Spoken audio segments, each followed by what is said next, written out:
Welcome to another version of National PAL hosting from the Voices of Youth. We're coming live to you today from Oklahoma City, Oklahoma, with our very special host, Oklahoma City Police Athletic League. Thank you guys and for everyone for tuning in and participating. We got a very strong group of young people that's going to be engaged from a town hall standpoint, but then we also have some great individuals that are participating from within the Oklahoma City community. So with that, we're going to get ready to get started. I'm going to get ready to turn it over to our awesome and well-run moderator, Elise. Elise Thompson, take it away. Let's hear from you and have our youth panel and everyone participate. Hello, my name is Elise Thompson. I attend Dove Science Academy and I am a senior. Next, we will have our other student panelists introduce themselves.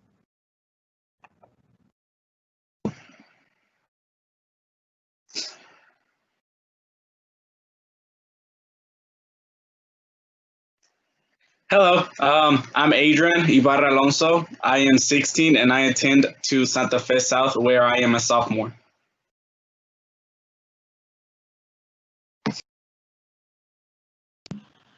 Hello, my name is Charlie Stovall. I'm 17 years old. I attend Aztec Charter Schools. Hello, I'm Shaquille Pinkston. I attend Putnam City High School, and I am 17 years old.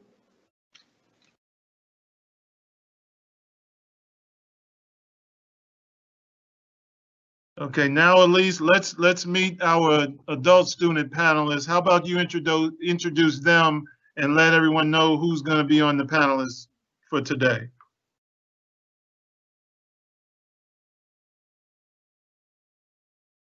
Today, we will have State Representative Forrest Bennett, Oklahoma City Councilwoman Nikki Nice, Chief of Police Wade Gurley, and former NBA Charlotte Hornets Kenny Gaddison.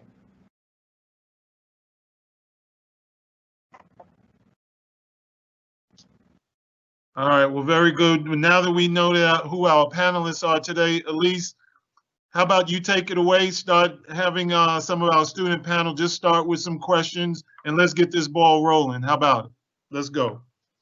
Next, we will have a question from Charlie. Please direct who your question is towards. Okay, so yes, my question is going to be directed to Chief Gurley. I wanted to ask you, as a chief of police, why do you think people are so afraid of officers? I think for the most part, people know that we're here to help. But what I've noticed in speaking with the community, there's people out there that have had negative interactions with the police.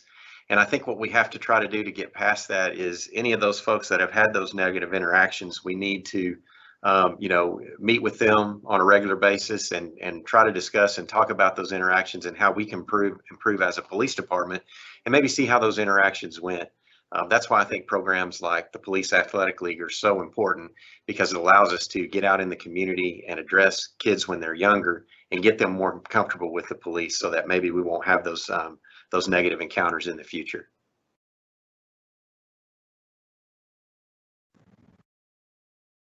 Next, we will have a question from Kel. My question is also directed to Police Chief Gorley, excuse me. In your eyes, do you see a significance in the Black Lives Matter movement, and what will a resolution look like? I think it's very significant because, when you have any group out there that feels like they've been marginalized or mistreated, the only way we're going to improve that is to listen to those voices. And I think that movement has done a good job of across the country sort of getting their message out and making us more aware of those things we need to work on as a police department. And it's prompted a lot of discussions to lead to change and different task forces and groups around not only our community but other communities around the country. And so from that standpoint, yes, I believe it's bringing to light a lot of those issues, making them more known to us and how we can address them. And then what was the second part of your question? I'm sorry. The second part is, what will the resolution look like? I think at this point, I'm not real sure what the answer to that is, because we're just in those stages of that resolution where we're sitting down and we're having discussions.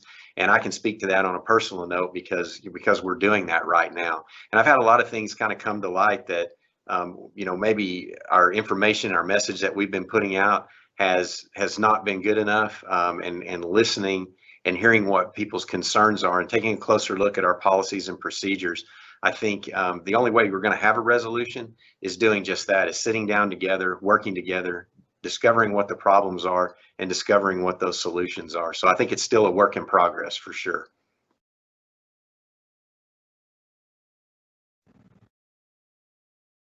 Thank you. Next, we will have a question from Adrian. For this question that I have, I'm seeking wisdom from Forrest Bennett.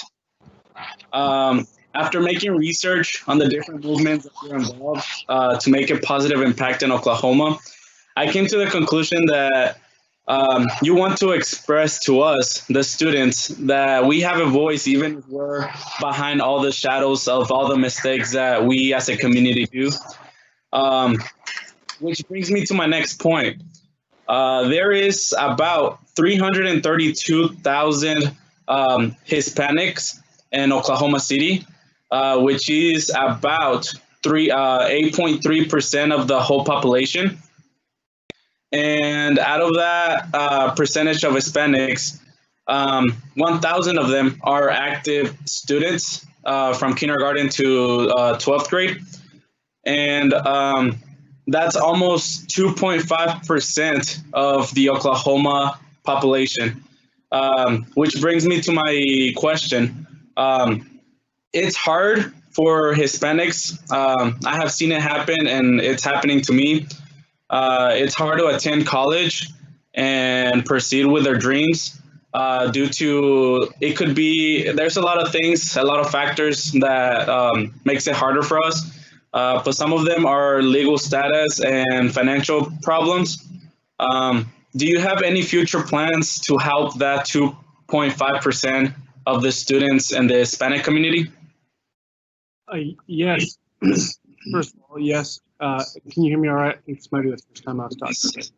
I appreciate the question and the statistics that you brought to the table. Yes, there are several of us at the Capitol who would really like to see progress made here. And I was heartened to see also that as a part of the Black Lives Movement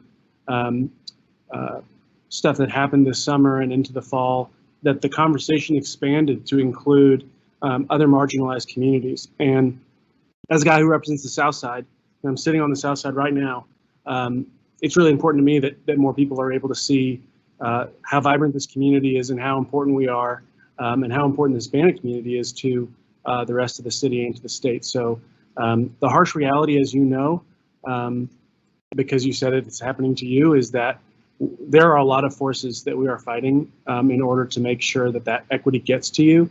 And so, to be quite honest, that's why every time I talk to youth organizations, I say that your voice is incredibly important, because without you explaining, what's happening in your day-to-day life and how these policies or the lack thereof are impacting your life, we're not going to make the kind of progress that we need to make. But I would love to work with you on finding more specific solutions.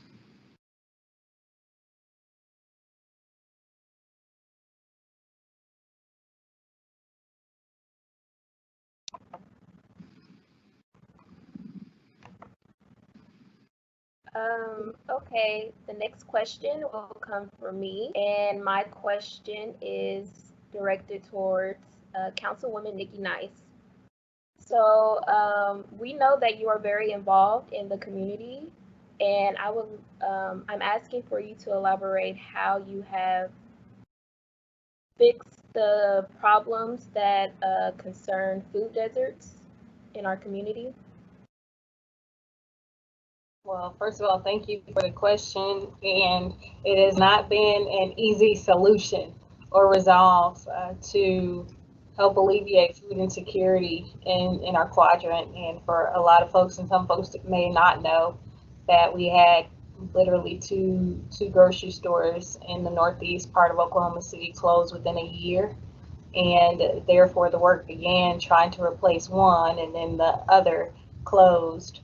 But it has been a process that has been in the making for over 25 years. And I think that's when we talk when we talk about marginalized communities, when we talk about equity, when we talk about access and food justice, we shouldn't have to have a conversation like this 25 years later for a community to have a brand new grocery store built in the community where they reside, instead of having to go outside at least a mile or more in order to obtain basic necessities, which are food.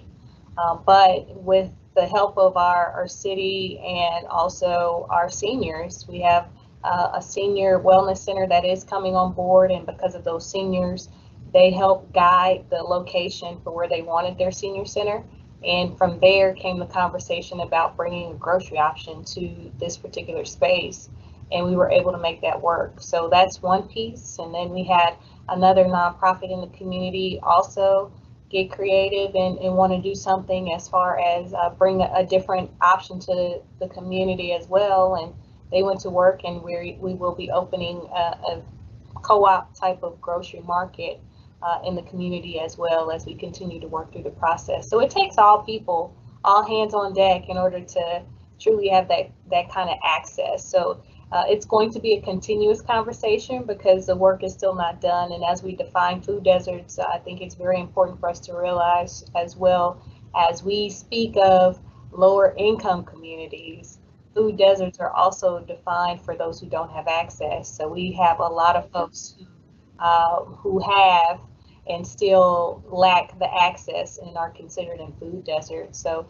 we have to continue to speak the conversation of food access for all of our residents within Oklahoma City. But it's an honor to be able to now say we have an option, a full service grocery option in our community for our residents. All right, thank you. Next, we will have a question from Charlie.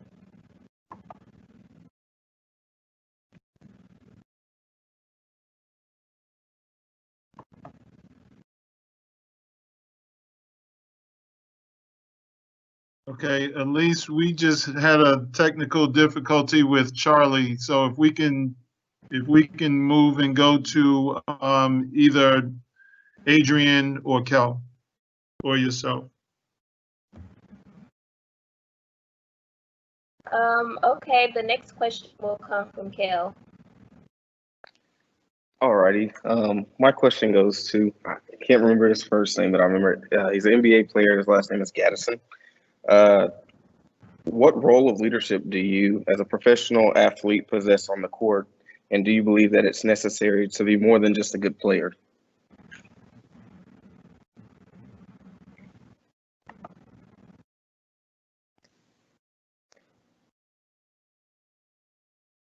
Okay, Ken, you have to unmute.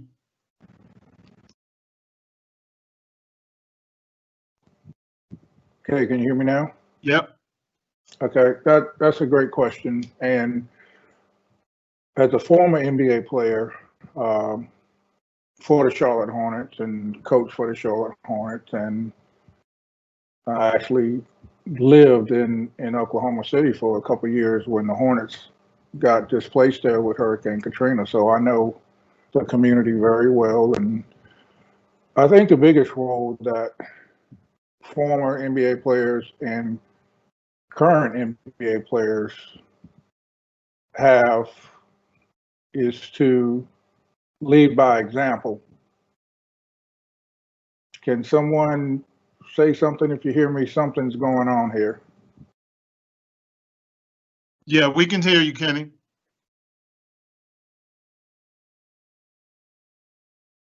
Can you hear me? Yep. Yes, you're good. Can you hear me now? Yes. Okay.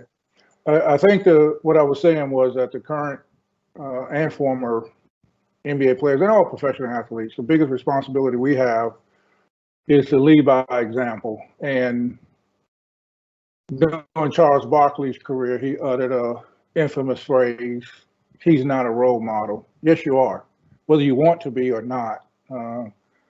You're talking about millions of teenagers and young adults that are NBA fans, and they look, they watch, they hear, and I think it's so important to lead by example. And I think the current group of players that are using their platforms and their voices to speak out against equality, inequalities, and social injustice and Black Lives Matter, not only the NBA, but the Major League Baseball, football, worldwide soccer, all of the sports entities around the world are taking part in this movement. This is not a one-off. This is a worldwide movement, not just because Black Lives Matter. Every life matters, but it's the people of color, the minorities worldwide that have been unfairly treated, unfairly prosecuted. So I think that the platforms that these current NBA players have, where they have millions of followers on their Twitters and Instagrams, they control the narrative. It can't be changed. When LeBron says something, when Chris Paul says something, and it pops up on your Twitter or your Instagram, it's exactly what they said. It can't be misinterpreted. It can't be misquoted in a newspaper as things were back in early days before technology. So I think the biggest part that former professional athletes, current professional athletes, our biggest responsibility is to lead by examples. And I think that the guys are pro athletes were criticized 25, 30 years ago for not speaking up in social injustice or political reform. Now they are. And I like what I see, I like what I hear, and I'm so glad that the young people around the country are engaged in this movement.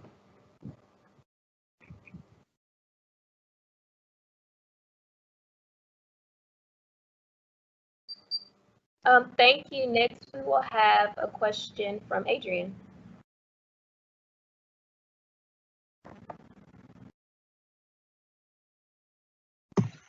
Sorry, I forgot to unmute.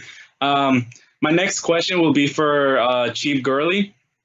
As a police chief, I understand that you need to be able to hear the community and come up with solutions for the problems that they express. Something that my parents always tells me whenever I enlighten them with my future plans, they're like, "Si Dios quiere." It's a phrase that we use in Spanish, which means if God wanted to. Something that I notice is that when a change needs to be done, God gives us the tools and like He gives us everything so we can make that change. But that's only when it's needed. And personally, I feel like we need a change during these times. There's a lot of inequality, and my question now is what sorry, I wrote it down, but but my question is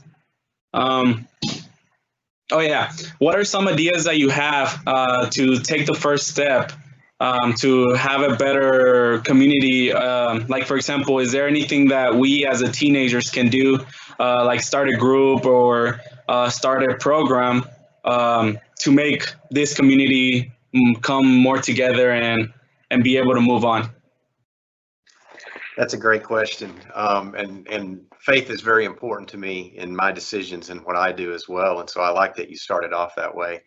I think we've got to realize that, as police, we can't fix things on our own. As a community, we have to come together and work together. And I think things like this, where we're all getting together and talking about the different perspectives and what we can be as a community. And I think the youth today are probably more important than ever before, because just like you've said several times, as I've listened to you preface your questions, you know, you're looking toward the future and the future that you're going to build for yourself. And so the community that you're going to live in and you're going to work in, it's going to be very important, not only for you to have those things that you want, the safety, security, and all of those things that we as police help provide, but as a community, you want to know that your voice is heard as well. And so I think, and I've done this since some of these things started back in May and June, meeting with youth groups and listening to what they have to say. And I think too, having that perspective all around the community is going to help us figure out how we work together. I met with a group last week and I talked about unsolved homicides that we had in Oklahoma City last year. And I talked about how we can be the best police department in the world, and we have a very high clearance rate for homicides compared to other cities in the country. But if we had more community interaction and more feedback from the community when we go out to these crime scenes, we could solve even more. And crime would not occur, it would occur at much lower rates throughout our community if we have that trust from the community to help and guide us as police officers, so that when we show up on a call, people will talk to us and tell us what's happened and tell us if they've witnessed something.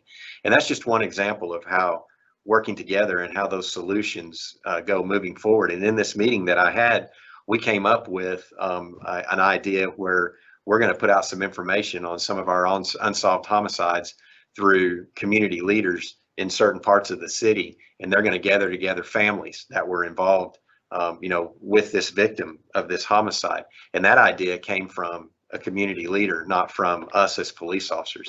And so I think working together like that, that's how those things get solved. It's not going to be, me and my ideas only. It's going to be us as a group, as a community.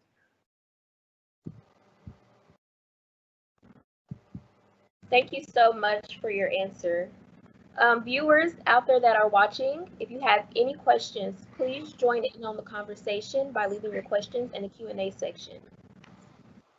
The next question will come from me, and it is directed towards Representative Bennett.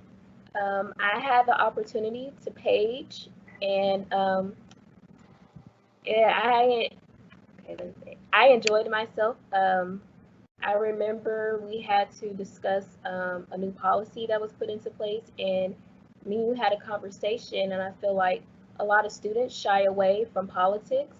And of course, as you know, voting is coming up. So what is some advice that you can give to us when that concerns voting and also getting seniors registered to vote? I mean, this is going to show my bias a little bit, but, at this point, presidential election, for example, people still aren't vote. I don't know necessarily what will. What I do know is that I think those of us who are more engaged in this, in politics in a day-to-day, need to remember that, all age groups and all people from all corners of the city and the state and the country are dealing with a lot of other things and can't stay on top of politics all the time, though it seems like it's touching us all more than it ever has before. But again, I don't know that people understand necessarily, through no fault of their own, that that the votes that they make or don't make directly affect what they do. My wife's on the city school board, and people don't realize, the decisions that she makes on Monday nights, the board meetings are more impactful on a day-to-day basis than what I do in a lot of cases. So I think it's about finding concrete examples of how the vote has been an impact in a real way. I mean, I've been a part of campaigns, not mine, but campaigns where people have won or lost by 20 or fewer votes. And so, I think there is a feeling, especially in younger people, that in a state where, like Oklahoma, and just, full disclosure, I'm a Democrat, and I hear from a lot of people in my party that say, well, I don't know that my vote matters. And it's hard to argue that at the federal level.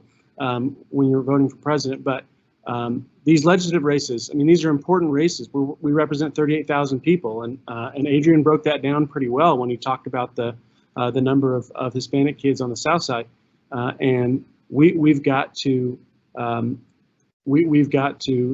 do a better job of reaching out. So I think I've seen from students, especially in the last 4 years, an incredible amount of activism and organizing, and I think to Kenny's point, seeing the NBA use their platform in such a direct and sort of bold way, I think is going to encourage people to do that more, to sort of open up their eyes to how you can be an activist and how you can draw attention to things. Because I think for a long time people just thought, well, I'm not a politician, so it's not my job. But democracy is everybody's job, and democracy is everyone has a role to play. So I think specific examples of how voting can change what's going on at any level is really important. Did that answer it all, or did I just do a normal politician thing where I say a lot of words and then see what sticks? It was a good answer, thank you. Our next question will come from Mr. Jeff. Yes, hi. We actually are going to be asking some questions that have come in the Q&A. First question is going to be directed from the Q&A to Chief Gorley. Question is, Chief, can you speak to the recent cry for defunding the police and how that might have a negative impact on community-supported youth programs such as PAL?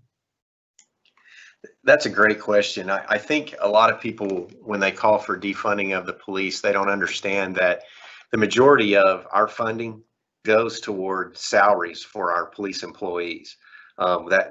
That's just basically the way our operation works, because we have to have the staffing levels to meet those needs. So when you start cutting that funding, you get to a point, it's not equipment and things like that. Those aren't the areas that are heavy in our budget. It's employees, it's benefits, it's salaries. So you get to where you have to cut employees. And ultimately, I know last year in our city, there were just over 1 million calls into our 911 center. Of those, just responses that I know we made where we had citizen interaction, it was just over 851,000. So that's where our priority has to come, is I have to answer those calls. I have to go out when people call 911, there has to be a response. Having the money in our budget to allow police officers to be pulled away from those type of assignments and having enough staffing to do that is a luxury right now we have because of proper funding. When you start cutting our funding, I have to go back to those core values, which come back to answering 911 calls. So the things that you have to cut, because you'll have to pull police officers out of other areas in order to respond to those emergencies, you will see things like, police athletic league and community relations type assignments. Those assignments will have to be pulled away in order to respond to those emergencies that are happening in progress that we need to help people. And you start seeing too, when you see staffing levels start to go down, you see our call response times go up. And sometimes 30 seconds, a minute, 2 minutes, 3 minutes can mean the difference between life and death. So we have to be able to respond to those calls. That's a great question. I appreciate that. Sure, and thank you for your response. Another question that has come in, and I think this will be directed to, well, actually, there's a comment and a question. I'll say the comment first. The first comment came in is that Councilwoman Nikki Nice, somebody really loves your name. Okay, so I'll get that out. Somebody really likes Nikki Nice. So, but your question that was directed to you is, as a city council member, what accountability measures do you most seek to enforce or might need to be devised within underserved communities? Equity. Equity is always the conversation we have to continuously have when it comes to how our communities are receiving everything that our city should offer. And I go back to even the grocery store conversation. That's an equity issue just as much as an access issue, because again, we shouldn't have a conversation like that 25 years or more in the making for a brand new grocery store in the community. So it's definitely equity, but you have to have conversations, and they are uncomfortable conversations with other council members who may not have been to your part of the community of underserved or your minority, because in a lot of aspects, when we serve our general areas, and with our city with 8 wards, we all serve about 65,000 people per ward. It's probably going to be more than that. So Representative Bennett he's had ward. So I have 7 senators and 9 representatives that have a part of my ward. So it's a continuous conversation of equity, transparency, accountability in the means of even our policy and how it has disenfranchised our communities, especially our communities of color. And again, working through that process of ensuring that we have the diversity and inclusion conversation. And right now we're working through hiring a diversity and inclusion officer for our city manager's office. So accountability helps with that aspect as well. And thank you to whoever said my name is nice. Thank you. Thank you. Okay, now we're going to turn it back over to you, Elise, for the next student panel question. Thank you. Next, we will have a question from Kel. All right, my question goes to Representative Bennett. I apologize if it's a little long. So mental health has played a significant role in my life as far as who I am today. And from a young age, I had poor mental health, and I had a cousin that helped me with that helped me cope with myself. We kind of went our separate ways about my time in middle school, and he just recently committed suicide last year. And I realized that there's a lot of weight on our shoulders that we have to attempt to, help each other with. And I want to see more of these resources inside of our schools, as far as having school psychologists to help us cope with ourselves better. And I'm sorry, my question is, what are you guys working on to help us with this?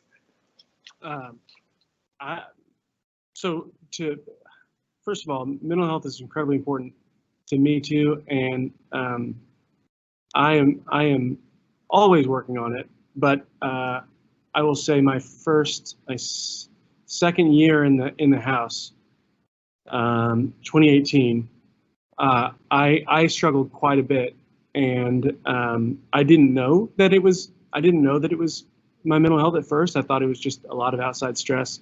But then I looked around and realized that there were people around me that were dealing with the stress a lot better than I was. And so I finally got help. And you know why? It took me until I was 27 or 28 to do that, because we've stigmatized it so much. And so I have conversations at the Capitol a lot, and it's not just me. And I've heard Councilwoman Nice talk about it. I've heard folks at all levels of government talk about it. Would love to see us all do a little bit more, concrete to actually affect change. But that requires funding. And to Chief Gorley's point, talking about defunding the police is a loaded phrase for sure. And I know that a lot of people, when they talk about that, they mean, they would like to see more and this is a problem. And I apologize if this is a little bit of a long answer, Kel, but this is a problem at the legislature as well. We spend so much money on incarceration and on bigger health issues in the state of Oklahoma, and in failing roads and bridges, and in crumbling infrastructure, because we don't do the necessary upkeep, because we don't invest on the front end in a way to make sure that it's more sustainable. This is something that you can take to every level, and we realize that that's a sort of fundamental part of the problem. I think that the 911 call centers would see a little bit of relief from calls on mental health issues if we were able to do that, specifically in schools, just like you said, because that's where you've got to destigmatize it, and it's got to be at a younger level. So, you said you kind of split ways with your cousin in middle school, is that right? But he had been Yes, sir. He had been helping you early on, which is I mean, honestly, that's wonderful, and we shouldn't have to rely on cousins to just do that. And I'm incredibly sorry.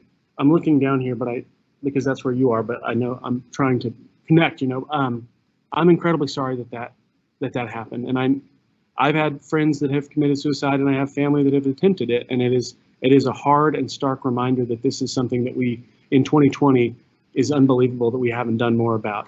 And especially right now, there's so much stress. Anytime you look outside of your house, there's a lot of stress. So this is something I hope we don't. This is an important conversation right now because everybody's stressed out and COVID and all of that. But this is a conversation that needs to continue when things get better, because nothing's going to get fully better until we all start focusing on making sure that we are better. Thank you for your answer. Next, we will have a question from Adrian. All right. So this question is more like a reflection question that I came up with, but I wanted to get an answer from Kenny Gaddison. So this is my question. Equality is another way of saying that that we need to be fair. Many people say that you got to be fair to others and treat everyone the same, but I don't think this is correct. I feel like a lot of people misunderstand this. There's so many people that sees fairness in different type of ways. So imagine how long it will take to satisfy everyone with being fair. So when I hear equality and fairness, the first thing that comes to my head is being fair to yourself, to being fair to myself. Like picture this. There is 3 kids and 3 boxes. They're being separated by a fence to look at a very intense last-minute basketball game. One of the kids is very tall, one of the kids is average height, and one of the kids is a small height. The tall kid can look over the fence without needing a box, and the middle kid needs some more height to be able to look at the game, and the small kid needs a lot of height to be able to look over the fence to see the game. So a lot of people are like, hey, you got to be fair with everyone, so let's give everyone a box. If you see the problem here is that there's already some people who don't need the box, and there's some people that need more than one box.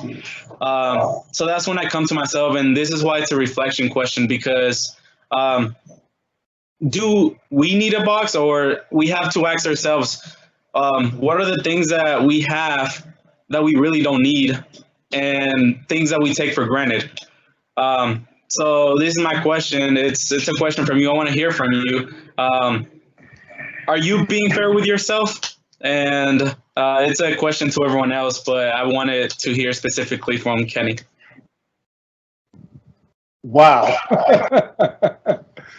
That is a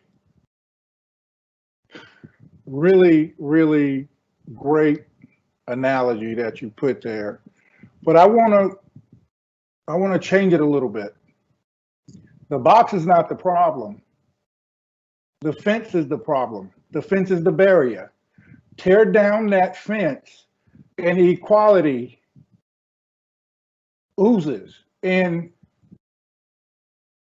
that is such a multifaceted question that as you were asking it, I'm sitting here, I'm like, how can I answer this young man and frame it so it can be understood? Well, you help me. Do away with the boxes. The fence is the barrier.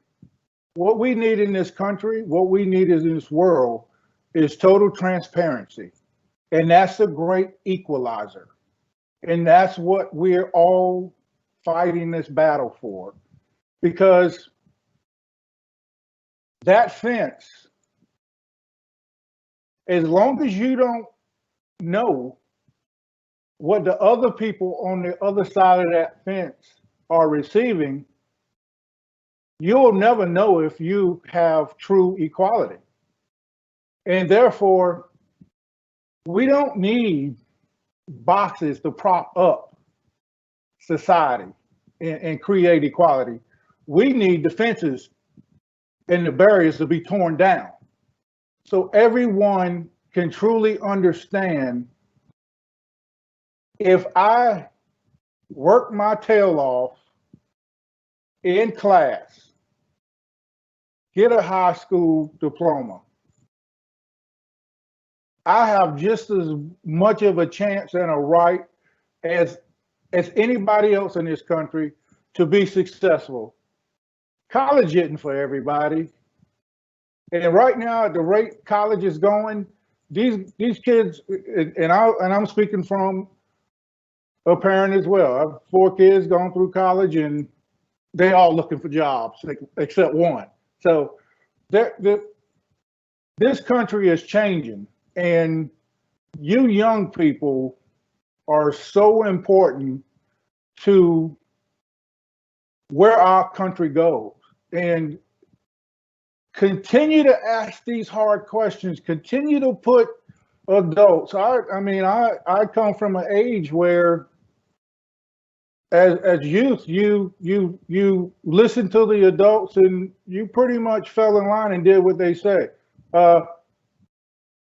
40 years later, that didn't work out so well because there's still injustice, inequalities.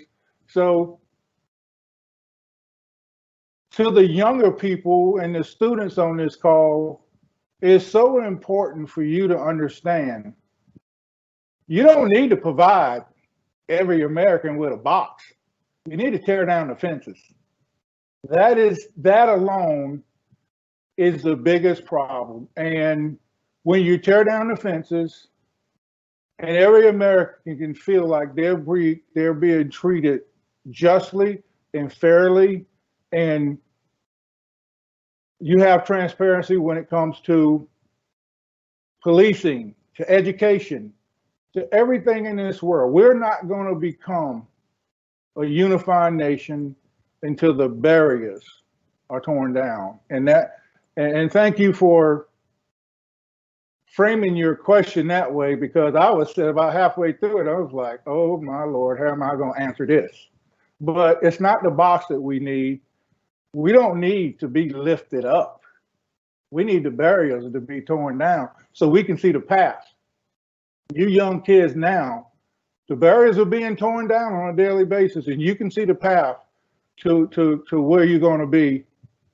And some of you young people sitting here, you're going to be in healthcare, you're going to be in politics, you're going to be working in law. It's up to you to make the change. The movement, the ball is going down the hill and it's getting bigger. But 15 years from now, you'll probably be on a panel call just like we are, giving advice to youngsters. So the questions have been fantastic, and I hope I did your question justice in trying to give you an answer. Thank you so much. That was very enlightening. The next question will come from me, and it is directed towards the Chief of Police.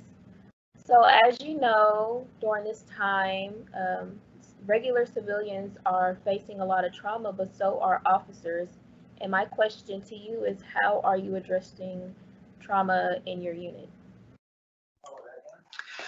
When I became police chief, we had a program that was in place that we had officers that would help other officers get resources that they needed when they were dealing with traumatic events. And it was a very good program, but it hadn't changed in a long time. And so I hired a consulting group out of Colorado to come in, and they did a complete overview of our police department, what we were offering, not only to our sworn employees or uniformed employees, but to our civilian employees as well.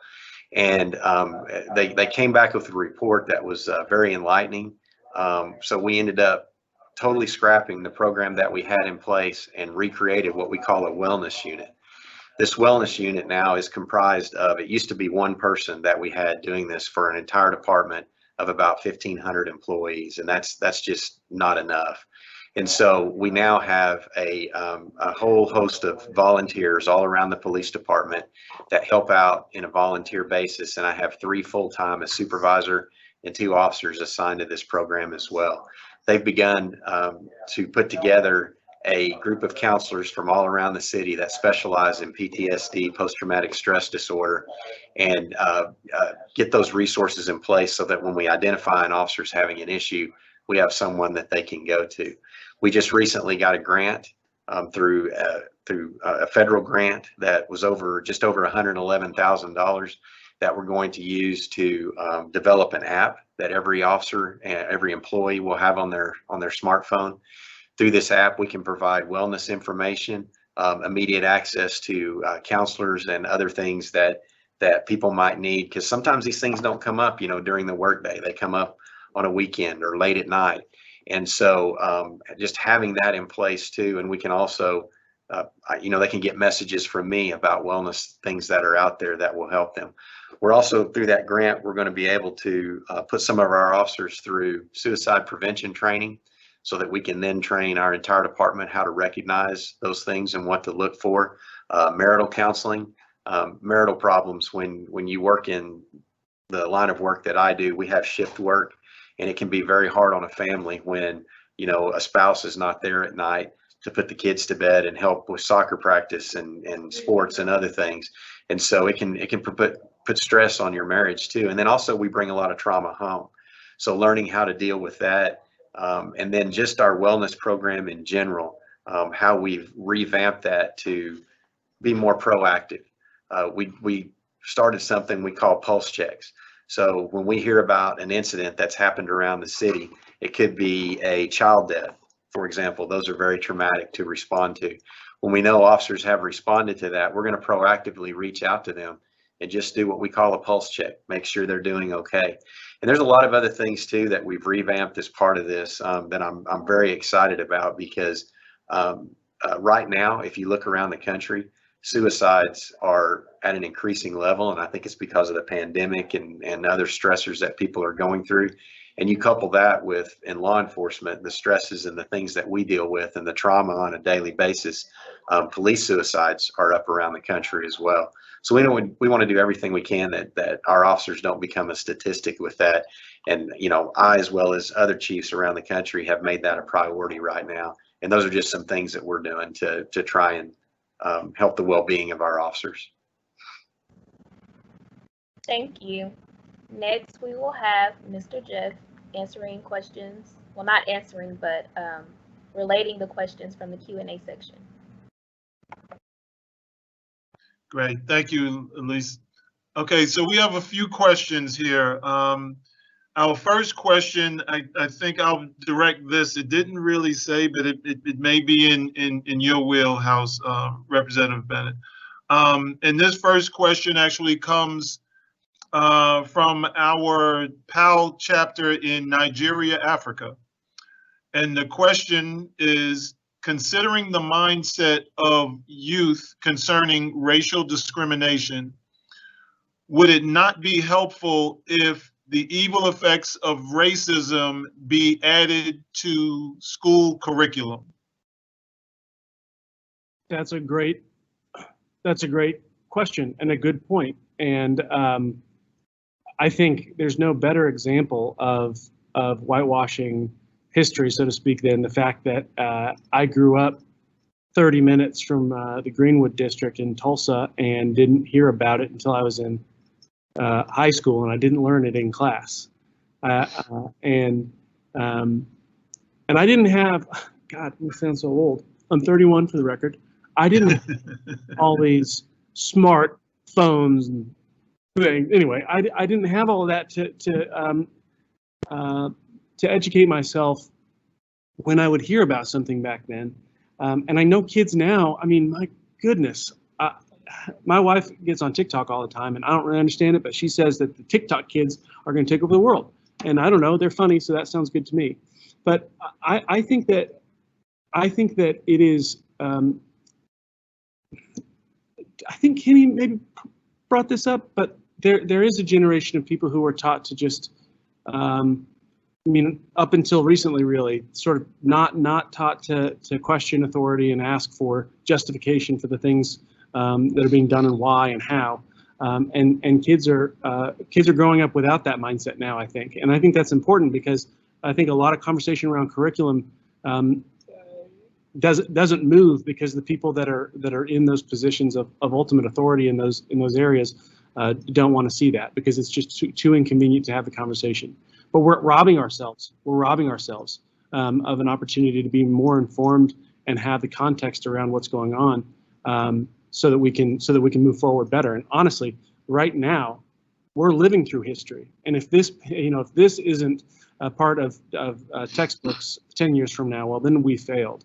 So I'm there, and I will ask my school board wife to put that in the curriculum. But I truly do think it would be really, really important for us to talk about it at a statewide level as well.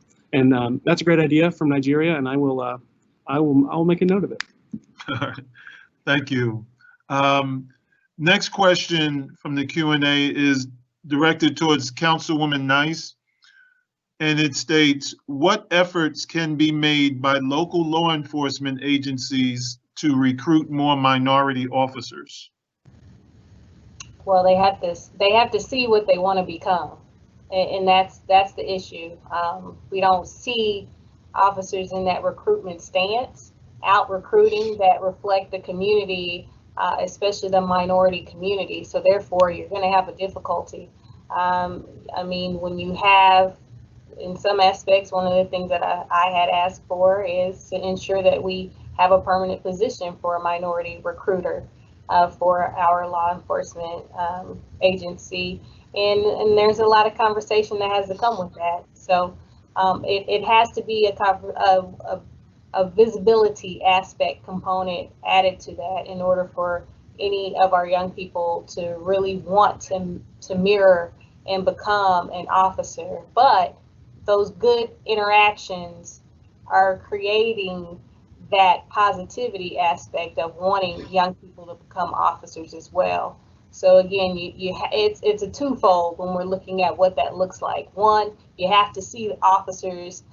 Neighborhood policing, it needs to be seen as well in your communities, but also when you have those interactions that are positive, instead of responding and in what we've seen on the television for our young people and for adults as well, and seniors, it's traumatizing. It's traumatizing. So it's difficult to tell young people this is something you want them to become, when in fact you see the implications of what has taken place in our society. But it again, it's going to take efforts made by law enforcement agencies to be very, to make it a point to say we need to have these officers in these spaces to ensure that these young people at least see the reflection of what it looks like to be an officer for a department. Because I know, and Chief Gorley can correct me if I'm wrong, but we have less than 10% as far as our minority population when it comes to our police department in Oklahoma City. So there's a lot of work to do when it comes to, again, looking at what recruitment looks like, but also explaining how you can really get good benefits by working for the city of Oklahoma City, and being able to have a great retirement, but also changing the narrative of how you are truly protecting and serving the community that you want to be a part of. Awesome. Thank you so much. And next question is going to be directed to Chief Gorley. And the question is, what efforts are being made by the police department to reach young people, and are there any plans to expand those efforts in the future? We have a lot of programs in place. PAL obviously is one of our bigger programs that allows us to reach a large area of the community. We have a program called FACT, Family Awareness Community Teamwork, that is targeting specific neighborhoods and individuals, and the officers that are actually involved in that program get very involved in kids' lives. They'll show up at their school. They have events after school, and it's probably it's really neat for me. I just have to kind of talk about that a little bit. When I go out to visit that fact center and I see kids come out there, not only that are in the program now, but I see young adults who are now, they've graduated college, they've got jobs, and how that's made a difference in those lives. And we have no idea to quantify that, how that's making a difference. Just getting one child on a good path, you don't know how much of a difference that makes in the community and how many lives that actually touches. Our truancy and SRO programs, that they sometimes people don't understand what those programs do, but those officers are very involved in kids' lives at school, and making sure they get to school. Our truancy program, actually, what we've done with it is it's not so much about going out and citing families and kids for not being at school. In school, it's about finding out why they're not there and what can we do to help them, to get them on a path to get back to school. Something that's very interesting that's happened, and you talk about what we do to kind of grow those programs, and we're always looking at ways to change. Right now with COVID, our Oklahoma City public school system is in a virtual learning environment. What the schools have found out is that they're noticing more kids are not getting online and being engaged. And you wouldn't think of that as a truancy problem, but it is, because they're not logging in and doing what they're supposed to do. And so our truancy officers have been identifying these kids and reaching out to their families. Sometimes it may be something, it's not a deal where, something where they're not trying to go to school. It may be a technology issue. It may be, a resource issue of another kind that we can help get them connected and get those resources in place to do that. So that's an area that we're participating in. We have a what's called a cadet program, which is excellent for recruiting right now, where we're taking inner city kids and kids that want to be police officers but may not be able to have that much interaction, and they get to go and participate in our cadet program. And we're just now starting to see, this program has been in place, I believe, for I think we're about like the 5 or 6 year mark with it. And we're just now starting to see dividends from that, because kids that started this program when they were 15, 16, 17, 18 years old are now of the age where they can be hired. And we've already put 3 cadets out of our cadet program into our police academy, and 2 of them are now out on the streets serving as officers. And I believe that's only going to grow. And that's an excellent recruiting resource. So that's just a few things that we do out in the community to try and, reach kids and make a difference. And I think, it's real important. And again, it's not just us that's doing that. These are community type things that get a lot of people involved. Okay, thank you. And as you know, National PAL is hosting this town hall series across 18 various cities, and of course we're coming now live from Oklahoma City. With it being Voices of Youth, the next question is actually to our youth panel. So we want to hear from you, right? It's great hearing from some of us elder statesmen, I'll put it that way, but we want to hear from you. And the question is this, and we'll go this way. We'll start with Elise, and then we'll go Adrian, and then Kel. Okay. And the question is this: as a youth in the community, what most concerns you or bothers you at this stage in your life?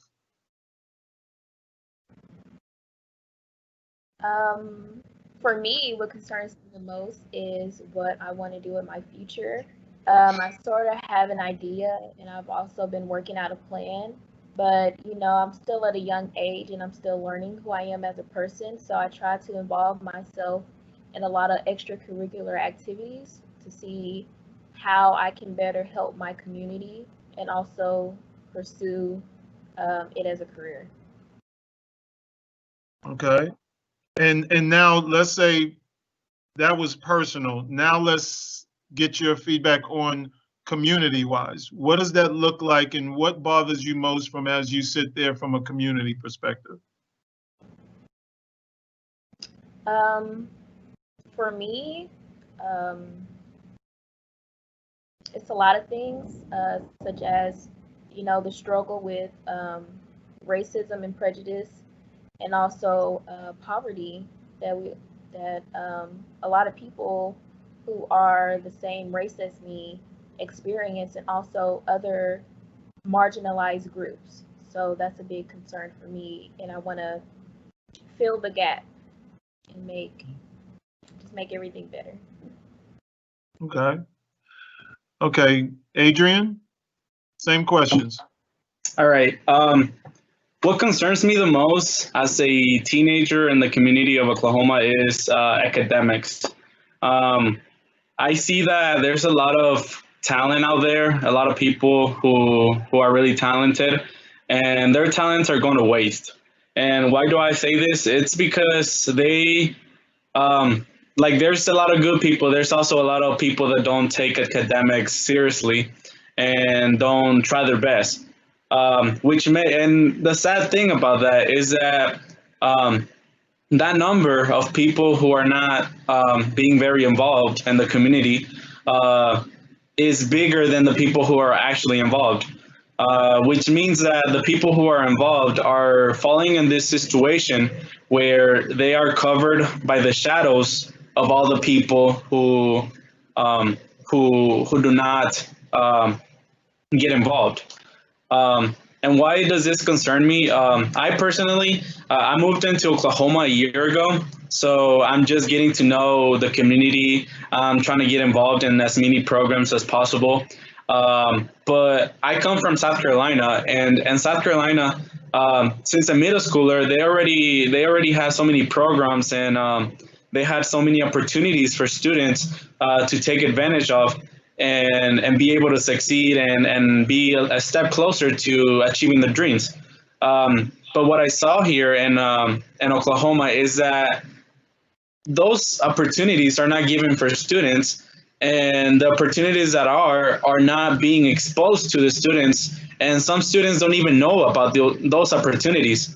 The other problem that concerns me is the amount of people, especially teenagers, who are getting involved in the community, and that is because, like most of our guests said it already, the community is the people who make a difference in our future.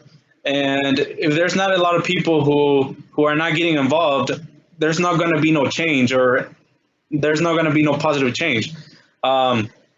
There's this one saying where it says if a person goes to the right and 10 people go to the left, they're going to see the person who went to the right as a crazy person. But if 100 people go to the right and 10 people go to the left, those 100 people are going to be making those people that went to the left go to the right.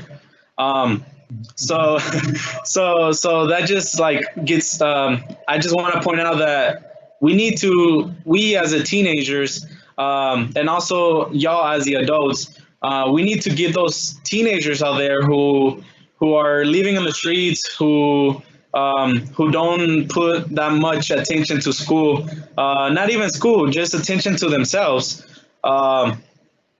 We need to be able to help those people, and that's what concerns me the most of Oklahoma, because I have seen it happen in South Carolina where they make a lot of positive actions and a lot of people get involved, and 10 years later, there's people who are in college, the percentage is higher, the rates of people going to college is higher, and I'm not seeing this in Oklahoma. I moved to Oklahoma, and there's a lot of good programs, don't get me wrong, but the involvement with the students who are getting involved in these programs is not high enough to where I can see that it's going to make a big impact in our community.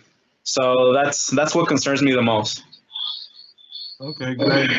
Thank you, Adrian. Yeah, Bill?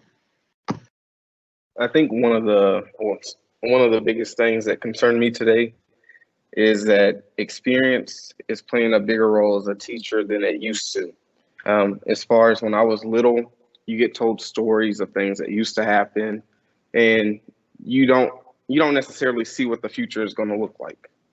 So as far as things that are going on in education, being inequity and voting, as far as people saying I'm not going to vote because there's no good candidate, there's always something that's going to affect you, and our experiences with this have been taking a negative toll on us. Very good, thank you. And with that, you just brought up something as well, Kel, from a voting standpoint. As you young people are getting older, I'm hoping that you guys will select to choose to be a part of the voting process, right? Now, we're not saying who to vote for, but you need to be an active participant in that process. And I hope that you guys will continue to get that word out amongst your peers. And I know that is something that we are talking about, how best that we may be able to accomplish some of that, and the part that even from a national PAL perspective, that we can be a part of engaging our young people to be more involved and engaged in the voting process. And again, not steering anybody to anyone, but making sure that they understand that decisions that are out there, like, for example, voting and seeing the importance of who supports Pell Grants and college grants and all of those things. Those are things that definitely impact you guys right now, right? So it's not always about, all of these big extraneous things, but things that can impact you guys right now is looking and identifying with those persons out there that have affordable college options in their, that they're willing to talk about and to be passionate about. So that is, well, again, those are things that National PAL from my office that we are looking at, and how we can look to, engage that for our young people and all as well. So we have still have a little bit of time. I'm going to now turn it back over to Elise. Let's take a few more questions from our student panel, and then we are going to close it out a little bit. Next, we will have a question from Adrian. All right, thank you. So my question for this question is going to be directed for Nikki Nice. So something that I notice in the world, in Oklahoma and every location, is that everything is binary. I think I'm saying that right, but it's either a 1 or a 0, a yes or a no. Something that I notice is that there's a lot of good things in the world, but but all those good things, so it can be good, there has to be bad things in the world, unfortunately. But something that I notice is that there's a lot of people who make bad decisions and bring negative impacts. But without those people, we as a community won't be able to bring the positive impact or make a positive impact. So something like, for example, Black Lives Matter. That's a organization that is going around for a pretty long time.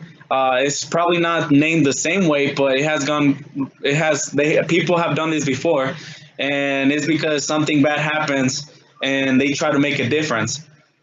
So which brings me to my question. What's something do you think that we can do as a community to not do the same mistake that we did in the past and not be forgotten and actually bring a positive impact to our community with this situation that we're going through right now? As far as racial injustice? Yes. Okay. Well, I think it's important for us, and as we've talked about, just in general, as you heard from the Nigerian PAL, the question of bringing education into the conversation. We have to know what has happened in order for us to not make those same mistakes, for us to do better, for us to understand what the significance was for that particular tragedy or trauma for us to move and engage in a different way. And I obviously, when you look at what happened in the with the massacre, when you look at that, because we have not had the reconciliation in Tulsa, you see the effects 100 years later, where you still don't have the comfortable conversations or relationships when it comes to the Black community and police, or the Black community and depending on the segregation aspect of folks who do not reflect that particular area of the community, that won't go to that community. So you have to have, again, to me, it's the researching what has taken place, especially as we look at now with this particular area of Black Lives Matter, because before, when Black Lives Matter was formed, it was on the hands of what happened to Trayvon Martin and what also happened to the young man in Ferguson. So now we're looking at it in a different aspect, because then we had teenagers who were killed at the hands of police. Now we're looking at an adult man, when you had cameras on him for 8 minutes and 45 seconds for a whole different scenario and a different type of impact. So again, what are we doing? And as far as looking at the policy, making sure that we ourselves are engaging in the conversation, and we, as young people, have to make sure that you understand the policy of engagement, because you can't be a part of the process if you don't know what it is. Because we can be out here marching all day long, and then, as we talked about being registered to vote, you're not registered to vote, but you out here marching all day long talking about we want equality. Well, you're not a part of the process fully, are you? It takes that aspect for you to make that change. So let's not just read about it, but let's engage and understand even what it took. Look at what happened to Congressman John Lewis. He started as a teenager wanting equality in voting, and it took him till his last breath.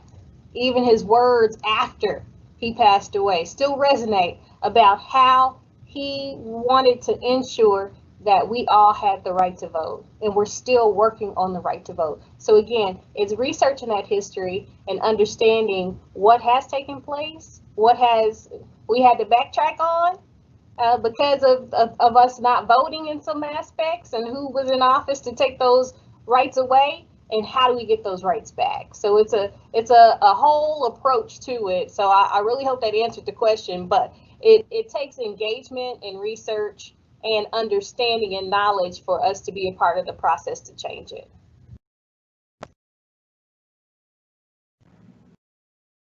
Alrighty, thank you. Our next question will come from Kel.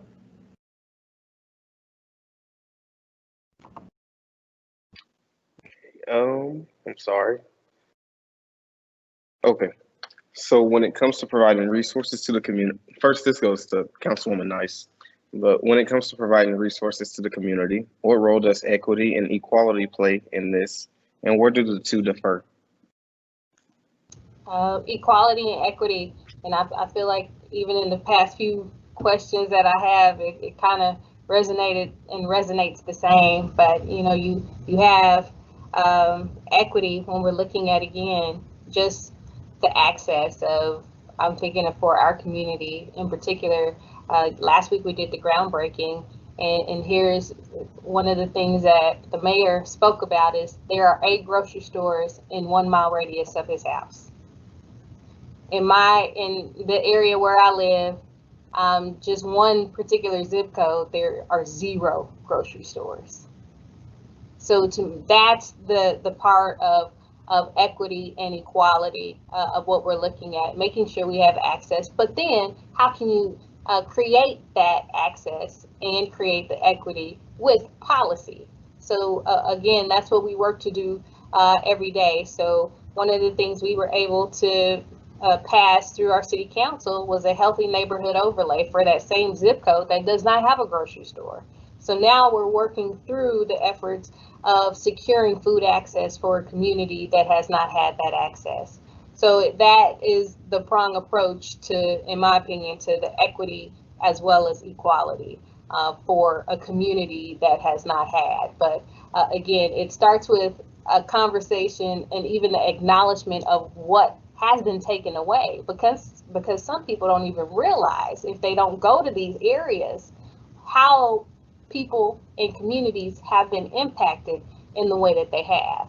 Because a prime example is us going, if you go to the northeast quadrant of Oklahoma City compared to even the south side of Oklahoma City, you see staunch differences, but you see staunch similarities of how equality and equity has not been given in the same realm for these marginalized communities, when obviously that's what we're asking for. And it takes, again, the policy change from the state level and also from our local level for us to be on the ground to speak to young people like yourselves every day and other people in the community to understand exactly the importance of what's going on and how we can change that. But it has to be a voice of everybody, because me, myself, I know what's happening in my community.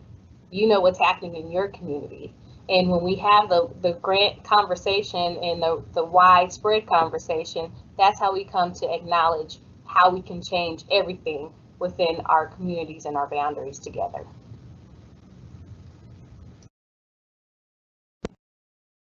Thank you so much for the answer. Now we will return to Mr. Jiff.